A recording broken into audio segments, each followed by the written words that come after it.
Hello everyone, welcome to target teaching exams. और आज हम लोग जानने वाले हैं हमारे मैथ का सिलेबस डीएलएड सेकंड सेमेस्टर के लिए कि मैथ में हमें क्या क्या पढ़ना है।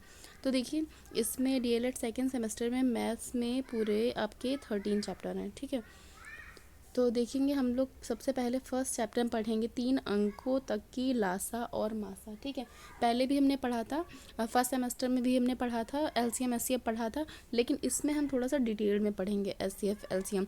ये हम जो है फ्रैक्टर मेथड से और डिवीज़न मेथड से, दोनों मेथड से पढ़ेंगे। ठीक है, इसमें गुणनखंड विधि और भाग विधि से भी हम पढ़ेंगे। ठीक है, और दूसरा जो हमारा चैप्टर है उसमें है व्यंजक के व्युक्त, जोड़, घटाना, गुणा, भाग के संकेतों तथा कोष्टकों का सरलीकरण, जो बॉडमॉस रूल होता है ना, वो भी हम लोग इसमें पढ़ेंगे। ठीक है, और जो फर्स्ट सेमेस्टर था उसमें हमने सिर्फ जोड़ घटाना पढ़ा था। ठीक है, इसमें गुणा और भाग भी है। ओके, तो इसमें सिलेबस आपका जो है वो ज़्यादा है, उससे ज़्यादा है, काफ़ी ज़्यादा है, और इसमें आपको बहुत ज़्यादा डिटेल में पढ़नी होंगी चीज़ें, इसलिए आप लोग पढ़ना स्टार्ट करिए। ओके, देखिए जो थर्ड चैप्टर है वो है हमारा प्राकृतिक, पूर्ण, पूर्णांक तथा परिमेय संख्याओं की अवधारणा। ठीक है, इसमें ये सारे हम कॉन्सेप्ट अपने क्लियर करेंगे। जो फोर्थ चैप्टर है इसमें है पूर्ण संख्याओं का संख्याओं पर संक्रियाओं का जोड़, घटाना, गुणा, भाग और उसके प्रगुण। ठीक है, फिफ्थ चैप्टर हमारा ये है पूर्णांक तथा परिमेय संख्याओं पर गणितीय संक्रियाएं तथा इनके प्रतिलोम और तत्समक। ठीक है, योगात्मक और गुणात्मक। तो ये भी हमने पढ़ा था उसमें फर्स्ट सेमेस्टर, लेकिन बहुत कम, एक दो इसमें क्वेश्चन ही थे, शॉर्ट में थे, वो भी ऑब्जेक्टिव वाले थे, तो प्रतिलोम ज़्यादा नहीं पढ़ा था। इसमें थोड़ा सा डिटेल में पढ़ेंगे। उसके बाद देखिए चैप्टर 6 में है समीकरण तथा सर्व समीका का अर्थ। सेवन चैप्टर है रेखीय समीकरण, एक चर और इसके हल पर आधारित प्रश्न। ठीक है, और 8 वाला है व्यंजकों का गुणनफल तथा सर्व समीकाएं।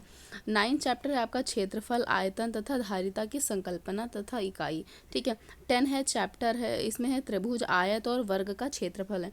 ठीक है, उसमें भी था पर इसमें ज़्यादा ही होगा इसमें। ठीक है, 11 चैप्टर है हमारा अवर्गीकृत आंकड़ों की बारंबारिता, बंटन तथा आंकड़ों का आयतन, आयत चित्र द्वारा प्रदर्शित व निष्कर्ष निकालना। ठीक है, और 12 चैप्टर है हमारा सर्वांग समता तथा समरूपता। ठीक है, और 13 है त्रिभुज के संदर्भ में और त्रिभुज के बारे में। ठीक है, इसमें इस त्रिभुज के बारे में पूरा डिटेल से इसमें हम पढ़ने वाले हैं। ओके,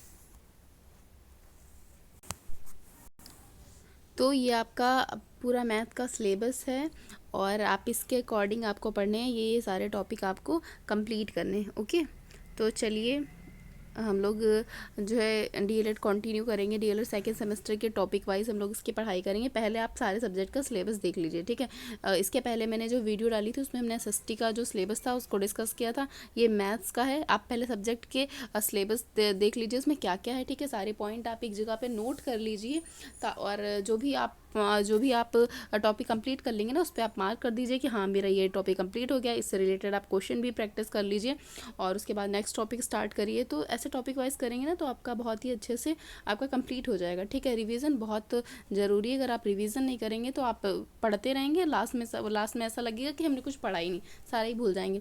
तो रिवीजन करते रहिए और अगर आपको मेरी वीडियो थोड़ी भी इंफॉर्मेटिव लगे तो आप प्लीज़ इसे शेयर करिए अपने दोस्तों के साथ और चैनल को सब्सक्राइब करिए एंड लाइक करिए। चलिए फिर मिलते हैं, तब तक के लिए धन्यवाद।